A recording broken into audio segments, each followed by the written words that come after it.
L-Aġenzija l-Pagamenti Agrikoli u Rurali f'dan il-Ministeru għall-Bidja ħabbret l-estensjoni ta' żewġ skemi f'għajnuniet u f'pagamenti diretti lil bdiewa u lir-raħala. L-iskemi laħqu 18 miljun euro u ma' tnejn, kważi 14 miljun euro b'kofinanzjament minn fondi nazzjonali u tal-Unjoni Ewropea għal diversi skemi agrari u skema ta' kważi 4 miljun euro għal fertilizzanti. Id-Direttur Ġenerali tal-Aġenzija Luisa Formosa qalet li l-iskema ta' 14 miljun euro tikkonsisti f'9 miljun euro f'appoġġ bażiku għall-introjtu għas-sostenibilità, il-pagament għall-bdiewa żgħar, l-appoġġ għat-tħul tal-bdiewa żgħażagħ, l-ekosistema u l-appoġġ għat-tħul li jkopri l-oqsma tal-ħalib, taċ-ċanga, tan-naċ u tat-tadam għall-proċessar. Il-kumplament tal-fondi ser ikunu allokati għal miżuri agroambjentali klimatiċi, miżuri ta' bidja organika u pagament għal żoni b'restrizzjonijiet naturali.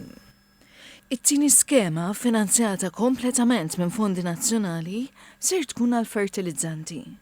Il-Ministru għal-Bidja u Sajd Anton Refalo ħabbar skema ta' 3.8 miljun euro għal fertilizzanti li ser titqassam fost il-bdiewa t-tieni darba.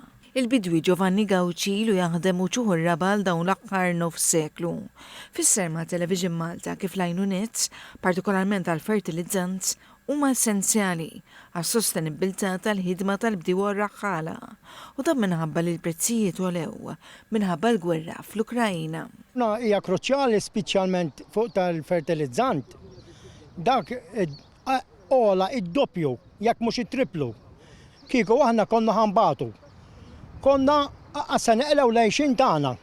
Imma bis-saħħa din l-iskema mbagħad hemm skemi oħra.